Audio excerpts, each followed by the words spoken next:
Hello ಎಲ್ರಿಗೂ ನಮಸ್ಕಾರ. ನಾನಿವತ್ತು ವೆಯ್ಟ್ ಮಿಷಿನನ್ನು ನಿಮಗೆ ತೋರಿಸ್ತಾ ಇದ್ದೀನಿ. ಅಮೆಝಾನಿಂದ ತರಿಸಿದ್ದೀನಿ. ಜಸ್ಟ್ 409 ಅಷ್ಟೇ. ಕ್ವಾಲಿಟಿ ತುಂಬ ಚೆನ್ನಾಗಿದೆ. ದಯವಿಟ್ಟು ಯಾರಿಗಾರು ಬೇಕಾಗಿದ್ದರೆ ತರಿಸ್ಕೊಳ್ಳಿ. ತುಂಬ ಚೆನ್ನಾಗಿದೆ. ಅಮೆಝಾನಲ್ಲಿದೆ.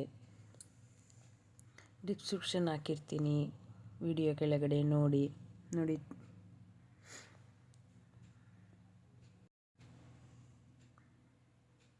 ಇದು ದೋಸೆ ತವ, solar dosa cost iron dosa ತವ.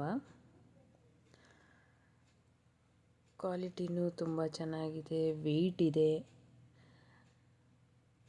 ನಾನು ಯೂಸ್ ಮಾಡ್ತಾ ಇದ್ದೀನಿ. ದೋಸೆನೂ ತುಂಬ ಚೆನ್ನಾಗಿ ಬರುತ್ತೆ. ಇಷ್ಟ ಆದವ್ರು ತರಿಸ್ಕೊಳ್ಳಿ.